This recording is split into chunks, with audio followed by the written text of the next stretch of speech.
All right, let's talk about the CELPIP speaking test. I know, for a lot of people, it feels like this huge, intimidating mountain you have to climb. But what if there was a simpler way to get ready for it?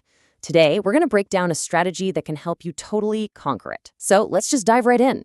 So you've got these 8 tasks, right? Each one with its own prompt, its own ticking clock. It can feel like total chaos. And honestly, it's kind of designed to be overwhelming. But here's the secret. You don't need to memorize 8 different game plans. It's really about seeing the hidden pattern, these core skills that just keep repeating. We're going to take all that chaos and turn it into a clear, actionable strategy. So here's how we're going to do it. We'll break the whole test down into just 5 core skills: telling stories, painting a picture with words, making a strong case, giving advice, and finally, handling that one wildcard question. Seriously, forget trying to memorize 8 separate tasks. If you master these skills, you're golden. Okay, first up, storytelling. At its heart, the test really wants to know if you can talk about a personal experience in a way that's clear, that flows, and is actually engaging to listen to. And this skill gets put to the test right away in task 2. For instance, you might get a prompt that asks you to talk about a time you had to deal with a difficult person. You only have 60 seconds to speak, so your goal isn't just to list off a bunch of facts, it's to weave them into a compelling story that makes sense. So how on earth do you craft a great story in just 1 minute?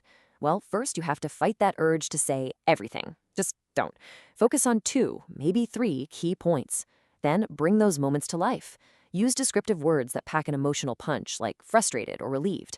Next, you want to link your ideas with strong connectors. So instead of just saying and, try dropping in words like consequently or moreover. It's a super simple way to signal to the examiner that you really know your stuff. All right, so we've covered telling a story about the past. Now, let's shift gears to describing the present and predicting the future. This next skill is all about what you can see and what you think is going to happen next.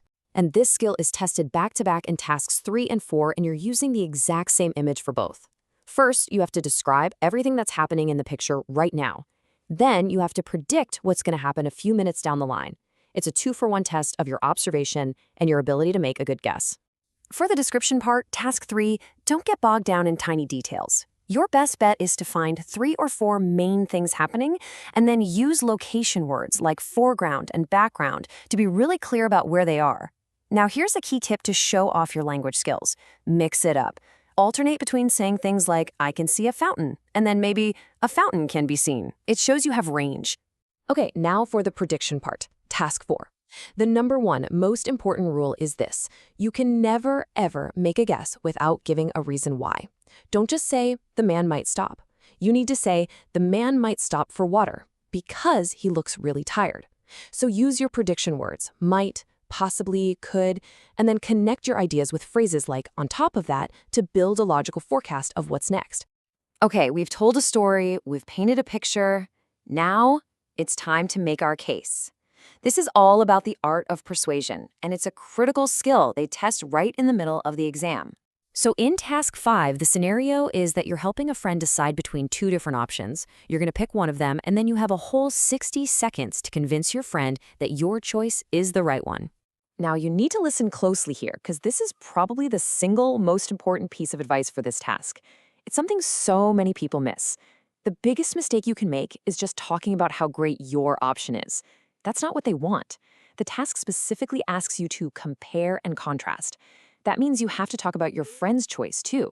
So what's the playbook here? First, don't just go on about your choice. Start by acknowledging their option and then pivot using powerful words like however or nevertheless. For example, you could say, yeah, I agree that gardening is really relaxing. However, painting is a skill that you can actually enjoy all year round. You see, you build your argument, and then to make it feel like a real conversation, just end with a friendly question like, so what are your thoughts? Okay, moving on. Next, we have a really broad but super important category that actually covers a few different tasks: giving thoughtful advice and expressing strong, well-supported opinions. This is where you have to shift from just persuading a friend to really counseling them or even arguing a point. Now, for some of these tasks, you're on the clock for a full 90 seconds. And let me tell you, that is a long time to fill when you're under pressure. To do well here, you need more than just good ideas.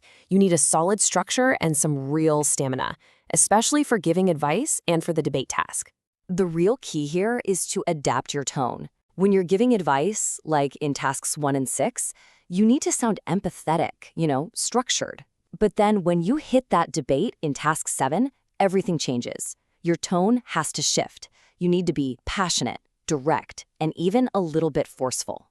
When you're giving advice, this simple template is your best friend. It works every time. Start with some empathy, show you understand, then offer 2 or 3 really clear points of advice. The most important thing here is your tone. It has to be slow and sincere. And here's a great little pro tip. If you have to say no to something, always try to offer an alternative. But to win the debate in task 7, you absolutely cannot be timid. You have to state your opinion directly, right from the get-go, and you've got to bring the passion. The examiners have to hear in your voice that you actually believe what you're saying. Use powerful phrases like, "what's worse is," or "let's not pretend that," and back it all up with 2 or 3 solid reasons. All right, we've made it to the final challenge. The wild card.